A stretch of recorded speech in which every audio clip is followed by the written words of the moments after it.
toujours dans le Mag Essonne sur Radio Sensation pour une édition spéciale ici pour Essonne en scène. Nous sommes à Chamarande et mon invité maintenant est François Durovray. Bonjour. Bonsoir. Vous êtes le président du conseil départemental de l'Essonne.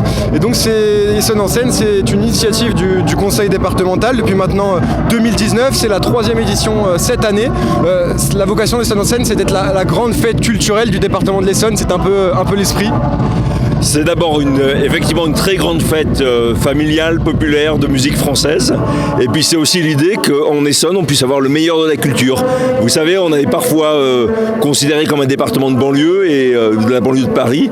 Et ben à l'occasion de ce festival aussi, on a envie de montrer que dans l'Essonne, il y a de très belles choses qui se font et que parfois c'est Paris qui est la banlieue de l'Essonne et pas l'inverse. Voilà, c'est un peu l'idée, c'est que l'Essonne aussi peut être un centre culturel important.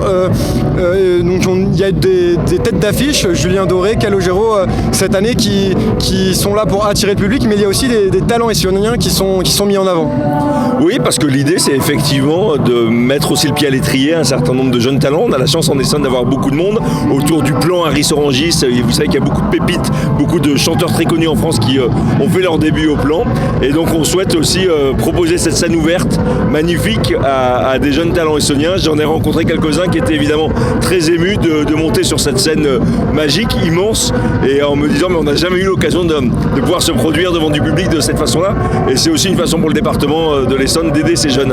Alors vous entendez peut-être derrière moi, c'est Terre Noire qui est en train de jouer. Ces talents essonniens justement, ils ont été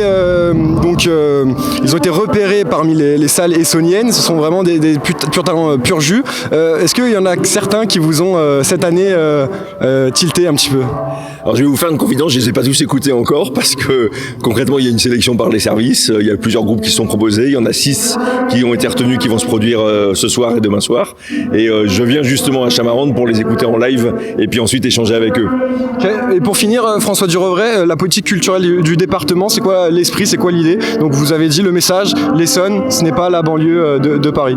Oui, on a la chance d'avoir déjà beaucoup de lieux culturels ouverts à tous, dans le domaine de Chamarande évidemment qui toute l'année présente des œuvres d'art contemporain, mais nous avons également Fujita, un peintre franco-japonais, nous avons Cocteau, Amélie-Laforêt, nous avons quantité de lieux, on a le musée de la photo, on a l'archéologie, on a énormément de lieux dans le département, des fois des jardins secrets, et l'idée c'est évidemment que tous les Essonniens puissent en profiter. On a lancé une campagne qui s'appelle Le bonheur est dans le pré, l'idée tout simplement de dire que il n'y a pas besoin forcément d'aller très loin pour se dépayser, et on peut le faire en Essonne, et on peut je crois découvrir ces lieux, et j'espère que ce soir il y en a beaucoup qui découvriront Chamarande et qui reviendront. Et on va continuer à le faire sur Radio Sensation. Merci beaucoup François Durovray d'avoir été avec nous dans le Mag Essonne, et cette interview est disponible en replay sur notre site internet, notre application et notre chaîne YouTube Radio Sensation.